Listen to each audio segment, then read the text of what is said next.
My name is David Jaffe. Welcome to the Wealth and Health Podcast, where you'll learn valuable skills and positive habits that will improve your life.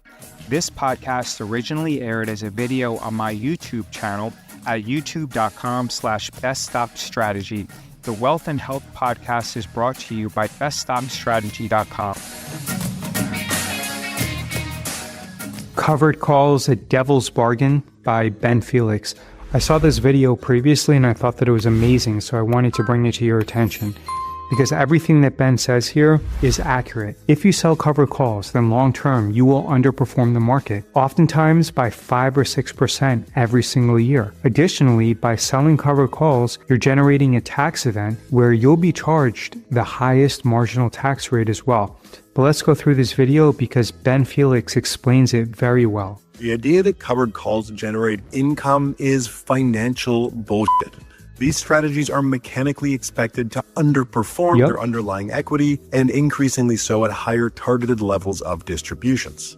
For long-term investors, covered calls increase risk by leaving the downside unprotected while capping the upside. That's what I've been saying. Eliminating the mean reverting behavior of stocks, an important feature of stock returns, who use high distribution yields to attract investor dollars. The problem for investors is that marketing these yields, in the case of covered calls, as income, or even worse, as expected returns, is financial bullshit.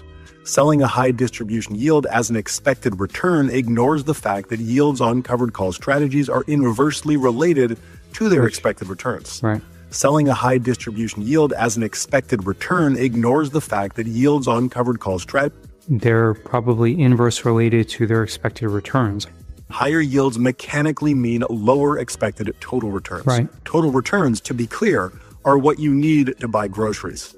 I'm going to walk through why distribution yields are not returns, how covered calls reduce expected returns, and why I think the return profile of covered calls makes them particularly risky for long-term investors. Selling a call option on an equity that you own generates income and creates a liability that empirically more than offsets the income received. Is it even income? When someone opens a position by selling a call option, the trade has not ended. The seller has a liability that is not resolved until either the position is liquidated or the option matures and is settled.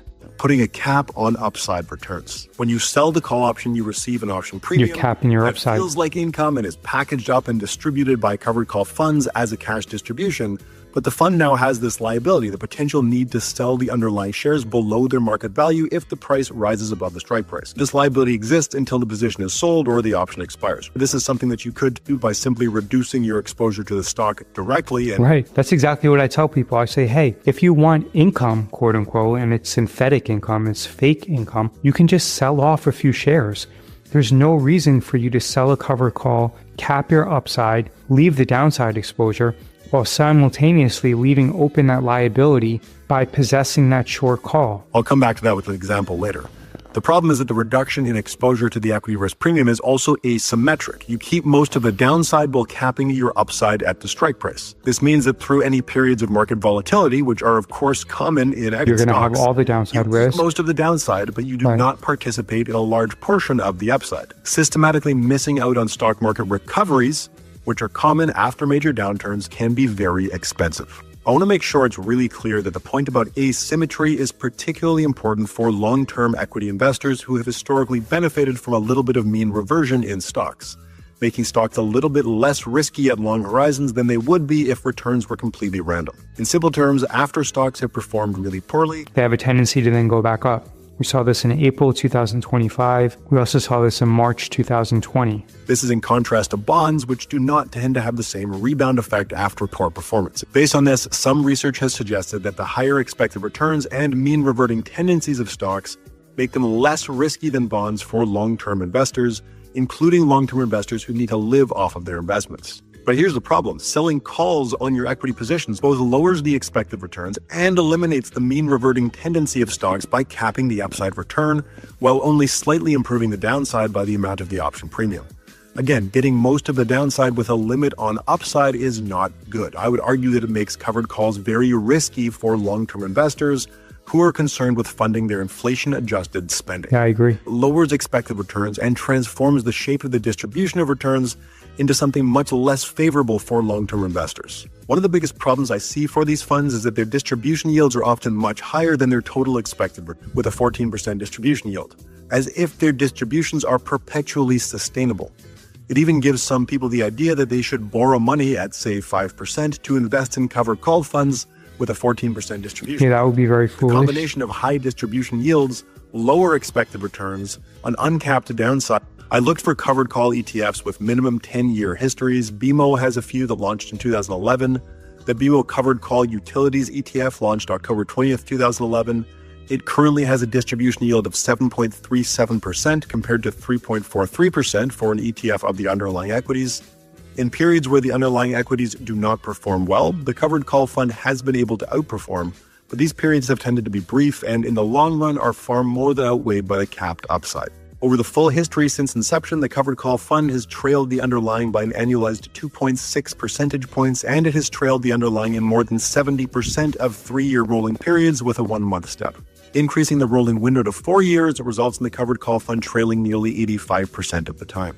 The underperformance is particularly pronounced when the underlying equities drop dramatically and then recover, which is a typical characteristic because it's of unable equity to returns, participate in the upside. I also mentioned earlier that reducing equity beta by holding cash can get you to a similar place as a covered call, at least from the perspective of beta. I ran a portfolio of 60% BMO equal weight utilities and 40% cash. You can see they track pretty closely most of the time, except that the covered call fund gives up extreme upside events and eats the whole meal on the downside. Jeff Patak, managing director for Morningstar Research Services, recently showed in a sample of 22 single stock covered call ETFs that a combination of cash and the underlying stock outperformed most of the funds, had lower volatility than all of the funds, and had a higher Sharpe ratio than most of the funds. Another BMO fund with a reasonably long history is the BMO Covered Call Canadian Banks Fund. It launched January 28, 2011. It has a current distribution yield of 6.13% compared to 3.61% for an ETF of the underlying equities. It has underperformed by an annualized 2.71 percentage points since inception. The Global X S&P TSX 60 Covered Call ETF launched on March 16, 2011. It currently has a distribution yield of 7.67%. It has trailed the iShares S&P TSX 60 ETF by 3.65 percentage points since inception. Hamilton ETF's Yield Maximizer ETF series targets yields well over 10% by selling at-the-money call options. Take their US Equity Yield Maximizer ETF as an example. It targets a distribution yield of 12% and has underperformed an S&P 500 ETF by an annualized 4.48 percentage points over almost 4.5% a year underperformance. JEPI. This is JP Morgan's Equity Premium Income ETF. It gained a cult-like following around 2022 when it outperformed the S&P 500 by nearly 15 percentage points. That, combined with its prominently marketed high distribution yield, has made it extremely popular with retail investors in general and income-focused investors in particular. It even has its own subreddit. The problem is that, like other covered call strategies, it has underperformed an S&P 500 ETF. In this case by 5.92 percentage points since inception in May 2020. The most recent and ridiculous development I've seen in the covered call space is single stock covered call. Distribution rate at the time of writing is 48.59%, but since inception in November 22, it has underperformed Tesla by more than 20 percentage points annualized. Wow. While funds holding the same underlying equities have an average management expense ratio of 0.25% and an average trading expense ratio of 0%. You are paying a significant premium to access all of the downsides of covered calls. Taken together, covered calls don't have anything special to offer. They get you to a place similar to holding a bunch of cash, except that your upside is limited and your downside is unlimited. They're more likely to be detrimental to most investors' expected outcomes than to improve them. Their high yields come at the expense of lower expected returns and historically lower realized returns.